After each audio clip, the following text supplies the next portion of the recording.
जनता जनार्दन की जय बोलकर करते हैं वीडियो की शुरुआत।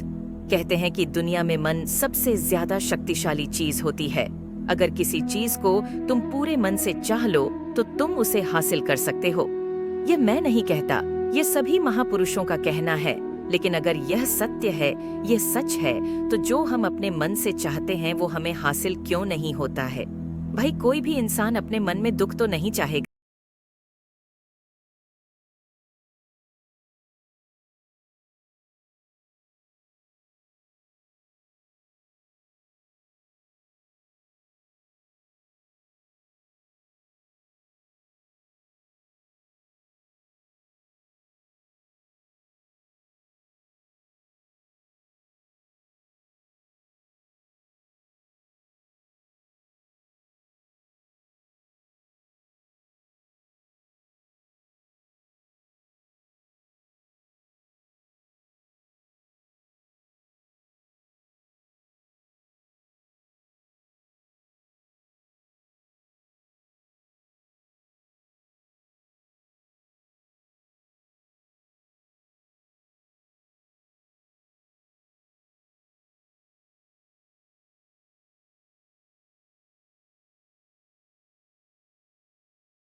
है। कभी कभी तो उसके मन में आत्महत्या करने की भी ख्याल आते थे, लेकिन अपने परिवार की चिंता करके वो ये कदम नहीं उठा पाता था। वो इतना दुखी हो गया कि उसने निर्णय किया कि वो इन दुखों से छुटकारा पाकर रहेगा। इसके लिए चाहे उसे कितनी भी मेहनत करने पड़े, कुछ भी करना पड़े, चाहे अंगारों पर चलना पड़े, लेकिन इन दुखों से छुटकारा हासिल करके रहेगा। ऐसे ही एक दिन उसने अपने मित्र से पूछा कि मैं अपने जीवन को कैसे सुधारूं।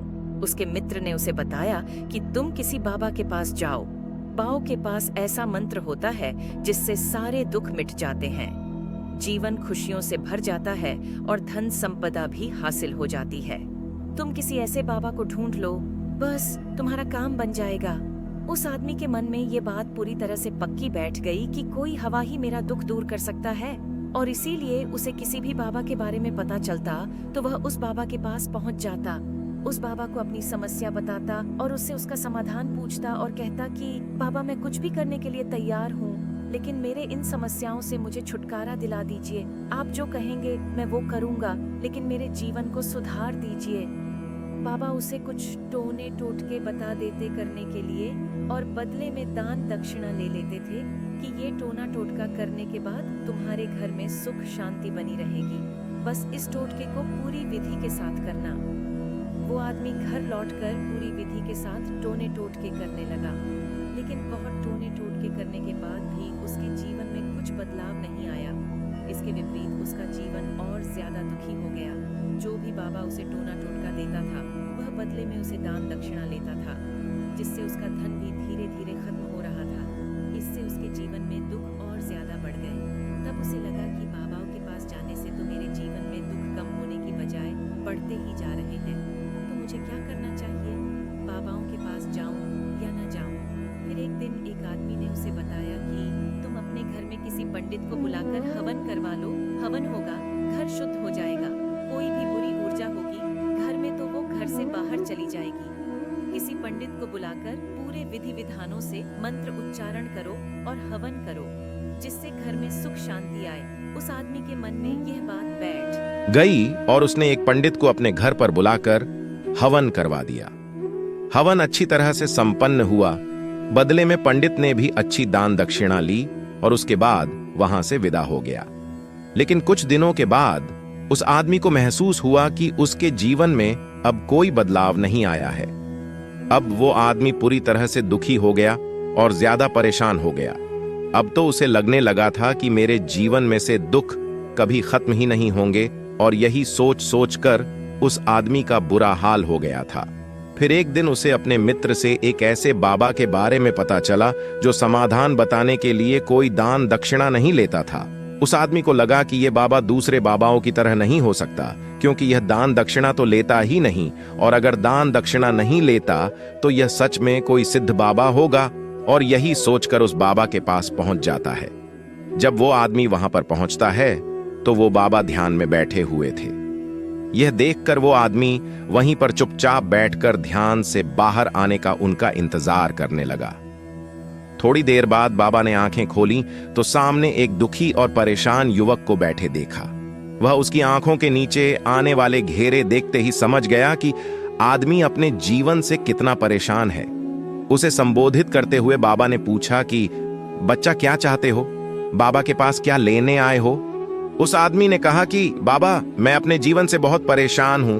मैंने इन दुखों को दूर करने के लिए बहुत सारे रास्ते अपनाए, हर वो तरकीब करके देखी जो किसी बाबा ने मुझे बताई, हर वह काम किया जो किसी भी इंसान ने मुझसे करने को कहा, लेकिन मेरे जीवन में दुखों में कोई कमी नहीं आई। बाबा, इसके विपरीत मेरे जीवन में दुखों में बढ़ोतरी हो गई। मुझे समझ नहीं आ रहा है कि मैं क्या करूं। कभी कभी तो मैं आत्महत्या करने की सोचता हूं, लेकिन अपने परिवार की सोचकर मैं यह कदम नहीं उठा पाता। मैंने आपके बारे में बहुत सुना है बाबा, और मैं बहुत उम्मीद के साथ आपके पास आया हूं। कृपया करके मुझे कोई ऐसा मार्ग बताएं जिससे मुझे अपने दुख से छुटकारा मिल जाए। मैं अपने दुखों से छुटकारा पाने के लिए कुछ भी करने को तैयार हूं। आप मुझे कोई भी रास्ता बताएं, चाहे वो रास्ता कितना भी कठिन क्यों ना हो, मैं उसको पार करके रहूंगा। बाबा ने महसूस किया कि आदमी तो सच में बहुत परेशान है। बाबा ने उसकी बात सुनकर कहा कि बच्चा, दुखों को दूर करने के लिए मंत्र ऐसे ही नहीं मिलते। मंत्र पाने के लिए कुछ करना पड़ता है। तुम कुछ कर सकते हो। यह सुनकर पहले तो उस आदमी ने सोचा कि यह बाबा भी मुझसे दान दक्षिणा ही मांगेंगे, लेकिन और कोई रास्ता ना पाकर उस आदमी ने कहा कि बाबा, आपको जितनी भी दान दक्षिणा चाहिए मैं देने के लिए तैयार हूं, लेकिन आपका मंत्र सच्चा होना चाहिए, वह पूरा होना चाहिए, उसका फल मुझे मिलना चाहिए। उसके बाद मैं आपको जो भी दान दक्षिणा लेना चाहते हो वह दे दूंगा। बाबा ने कहा कि दान दक्षिणा तो बहुत छोटी सी चीज है, मुझे वह नहीं चाहिए। इस पर वो आदमी सोच विचार करके बोला, तो बाबा, मैं अंगारों पर भी चलने के लिए तैयार हूं, आप मुझे बस आज्ञा दीजिए। बाबा ने कहा कि अंगारों पर चलने वाली छोटी चीज मैं तुमसे नहीं करवाने वाला। मैं जो तुमसे करवाने वाला हूं वो बहुत कठिन मंत्र है, उसे पूरा कर पाओगे। बाबा ने कहा कि बाबा, आप मुझे बताइए तो सही, मुझे करना क्या होगा? मैं कुछ भी करने को तैयार हूं। इस पर बाबा ने उसे कहा कि यहां से जब तुम अपने घर जाओ तो रास्ते में अपने मन में यह दोहराते जाना कि मैं सुखी हूं, मैं सुखी हूं, मैं सुखी हूं। बार बार अपने मन में यही दोहराना और याद रहे, जुबान पर यह नहीं आना चाहिए, यह सिर्फ मन में दोहराना है। यह सुनकर वह आदमी बोला कि बिल्कुल कर लूंगा, लेकिन इससे होगा क्या? बाबा बोले, इस मंत्र को करके देखो। वैसे भी तुमने इतने बाबाओं के मंत्र किए हैं, तो इस मंत्र को भी करके देख लो। उस आदमी ने सोचा कि बाबा कुछ दान दक्षिणा तो ले नहीं रहे और छोटा सा मंत्र है, इसे तो मैं कर ही लूंगा। वो बोला, ठीक है बाबा, मैं यह मंत्र जरूर करूंगा। वो आदमी ये कहकर वहां से उठकर चलने लगा, लेकिन जैसे ही वो चलने लगा, पीछे से बाबा ने बोला कि बच्चा, एक बात याद रखना, जब तुम यह मंत्र अपने मन में दोहराओ तो तुम्हारे मन में बंदर के विचार नहीं आने चाहिए, बंदर का ख्याल भी नहीं आना चाहिए, तो ही यह मंत्र सिद्ध होगा। वो आदमी बोला, मुझे तो आज तक बंदर का कोई विचार नहीं आया, तो अब क्यों आएगा? आप चिंता मत करिए बाबा, मैं बस मन में यही दोहराऊंगा कि मैं सुखी हूं, मैं सुखी हूं, इसके अलावा बंदर का कोई विचार मेरे मन में नहीं आएगा। यह कहकर वह आदमी वहां से चल दिया। वो अपने मन में मैं सुखी हूं, मैं सुखी हूं, यह दोहराता हुआ थोड़ी दूर ही चला था कि उसके मन में अचानक बंदर का ख्याल आ गया। बंदर का ख्याल एक बार आया और चला भी गया, लेकिन उस आदमी ने सोचा कि आज तक तो मुझे बंदर का कोई विचार नहीं आया, ये आज बंदर का विचार क्यों आ गया? और ऐसे करके उसने उस बंदर के विचार को पकड़ लिया। वो ये भूल गया कि मुझे क्या मंत्र दोहराना है, और वो बंदर के बारे में सोचने लगा। जब थोड़ी देर बाद उसे फिर से होश आया तो वह फिर से अपना वही मंत्र दोहराने लगा जो बाबा ने उसे बताया था, मैं सुखी हूं, मैं सुखी हूं। लेकिन अचानक से सामने एक बंदर दिखाई दिया और यह देखकर उसके मन में फिर से बंदर का विचार उठ गया और वह अपने अंदर से विचार को बाहर फेंकना चाहता था। वह चाहता था कि मेरे अंदर किसी भी तरह बंदर का विचार ना आए, लेकिन उसे तो सामने बंदर ही दिखाई दे गया। ऐसे ही जद्दोजहद करते करते वह घर पर पहुंचा और घर पर पहुंचने के बाद अपनी पत्नी को कहा कि हे बंदरिया, मुझे खाने में बंदर परोस दो। और जब उसे एहसास हुआ कि उसने क्या बोल दिया तो वह अपने बाल नोचने लगा। वह दीवारों में सर मरने लगा कि आज तक मुझे बंदर का कोई विचार नहीं आया और आज मुझे ये क्या हो गया है कि मुझे हर जगह बंदर ही बंदर नजर आ रहे हैं। ये कैसी माया है। यही सोच सोच कर वो आदमी रात भर सो नहीं पाया। रात भर करवटें बदलता रहा और सुबह उठकर सीधे उसी बाबा के पास पहुंच गया और उसके चरणों में गिरकर कहा कि बाबा, पता नहीं क्या चमत्कार हो रहा है।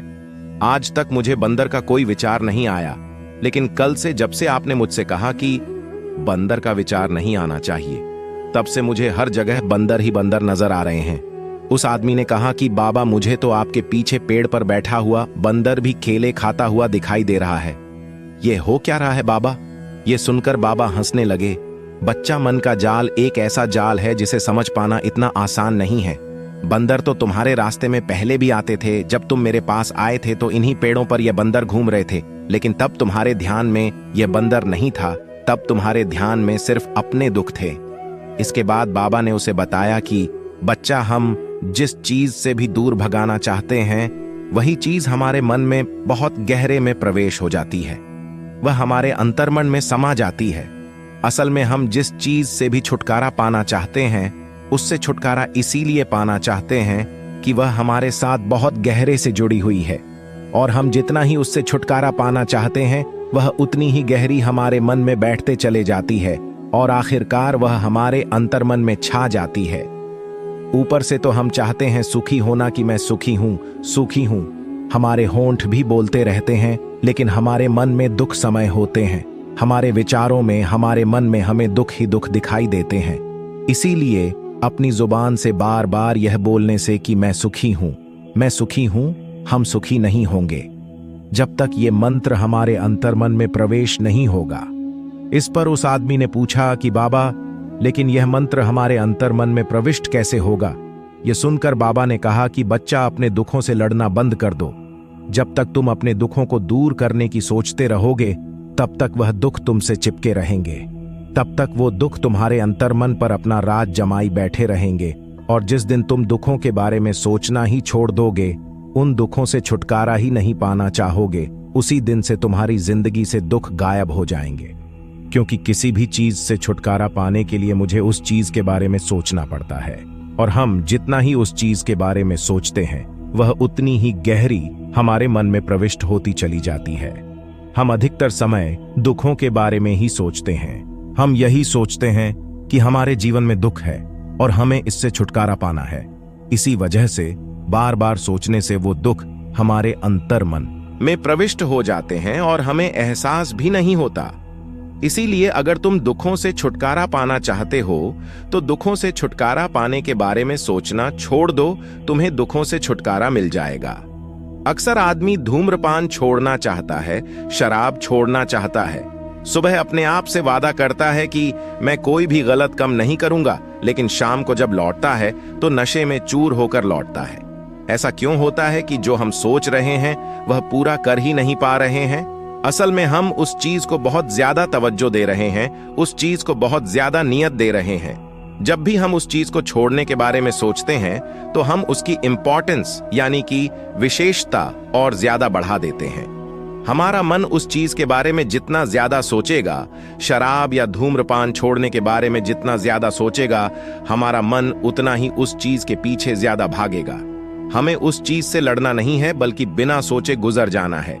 और अगर इस मंत्र को हम समझ लेते हैं तो हम अपने जीवन में जो भी पाना चाहते हैं उसको अपने अंतर्मन में डाल सकते हैं, और एक बार वो लक्ष्य हमारे अंदर बैठ जाता है तो फिर सफलता पाने में कोई समस्या नहीं आती, कोई दिक्कत नहीं आती। तो दोस्तों, हमारी ये कहानी आपको कैसा लगा? अगर जरा भी अच्छा लगा हो तो आपसे हाथ जोड़कर प्रार्थना है कि आप अपने इस चैनल को लाइक कीजिए, सब्सक्राइब कीजिए और शेयर कीजिए। जय हिंद, जय भारत।